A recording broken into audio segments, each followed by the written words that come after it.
Do you remember what we learned in the previous lesson? It is the triangle of reality. Know, believe, and understand. We will learn lesson number 5 today, the formula of life. There are 4 parts in today's lesson.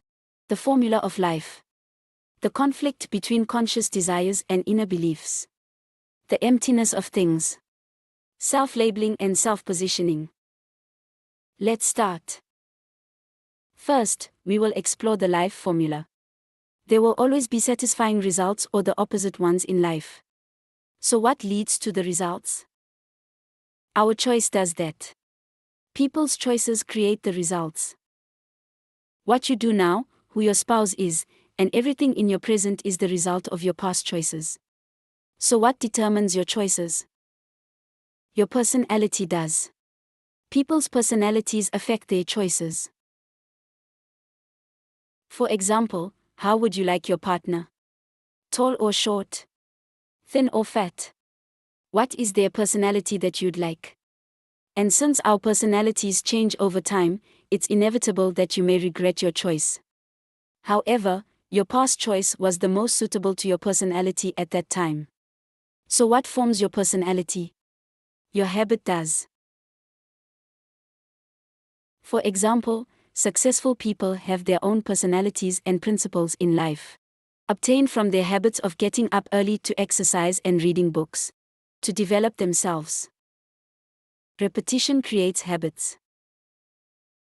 For instance, if you want good health, you will get up early to exercise, play sports. These actions will gradually form a habit of getting up early.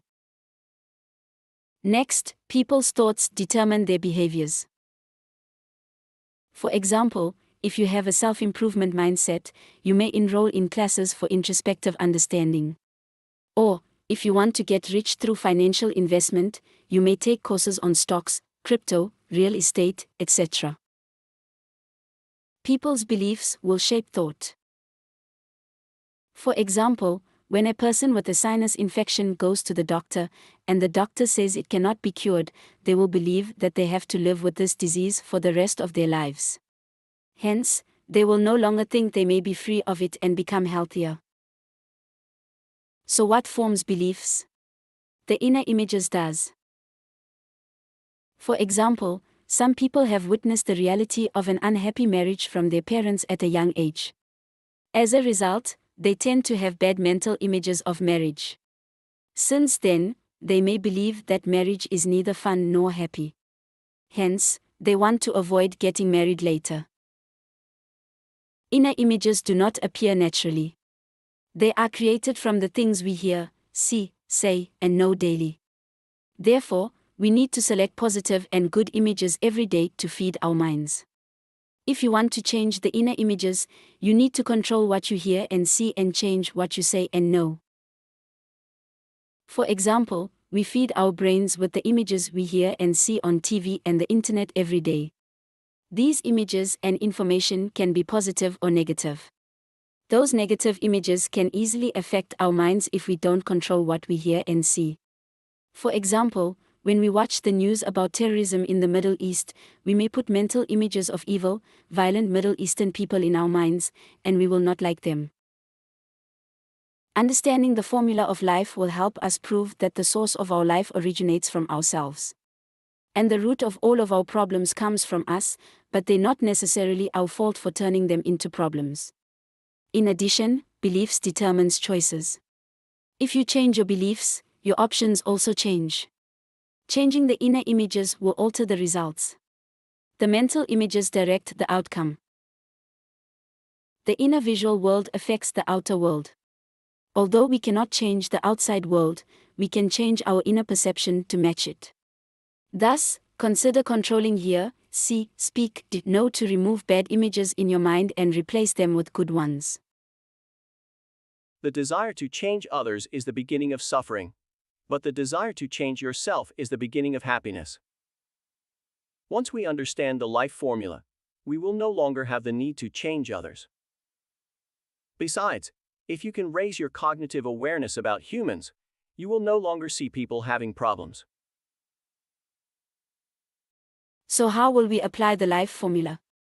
There are three main applications for two key points: inner image and belief. The first application is to solve the conflict between beliefs and conscious desires. The second is to understand the concept of the emptiness of things. And the third is to understand the concept of self-labeling and self-positioning. Let's explore the first application, solving the conflict between conscious desires and inner beliefs. The inner beliefs will always win when there is a conflict between conscious desires and inner beliefs. Therefore, we need to unify our conscious desires and inner beliefs to transform our lives. Let's take a look at an example where conscious desire and inner belief conflict with each other.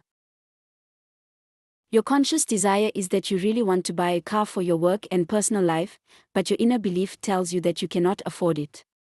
Furthermore, if your driving skills aren't the best, you may get fined or have accidents.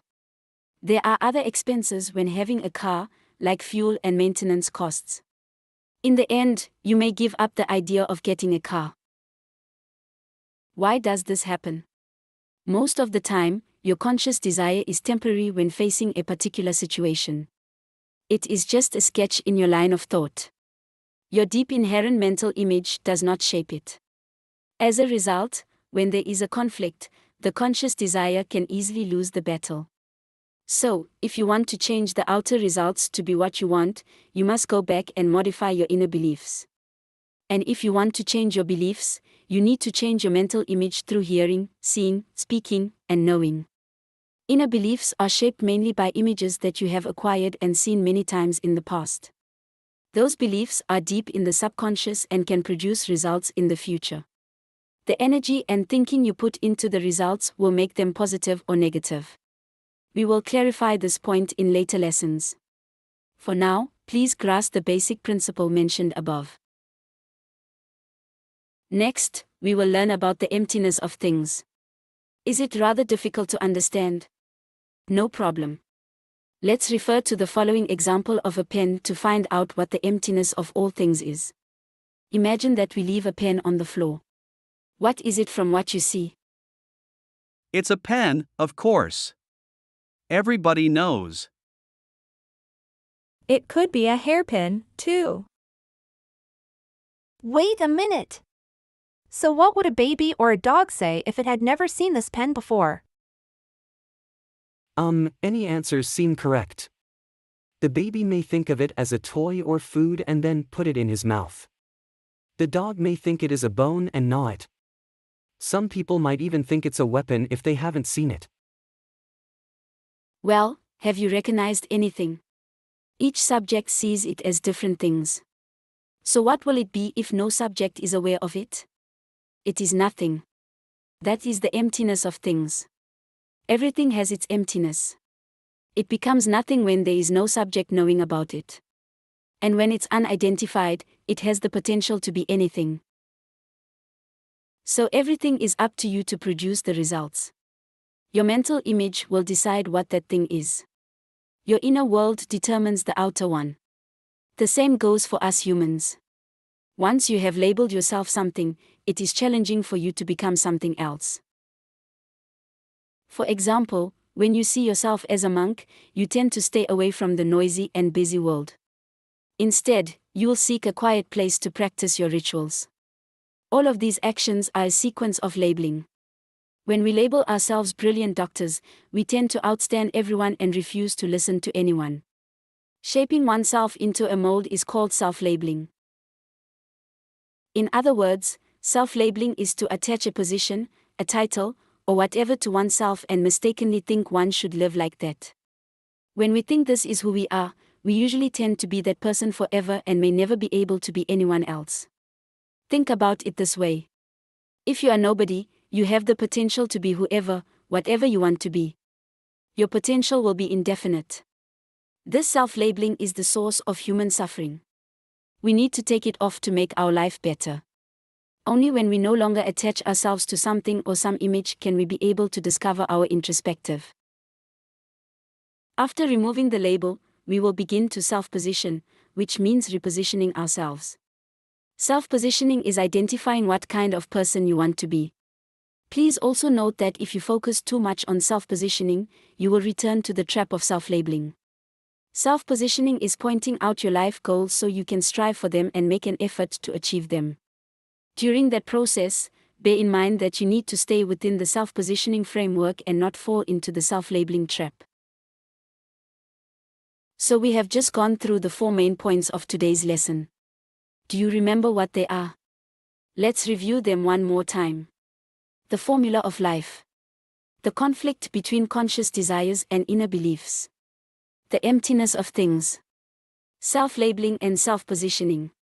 Remember to study so you don't forget what you learn. Please share your lesson, comprehension, enlightenment after each class with us. See you in lesson 6 with the topic of exploring human structure. Thank you.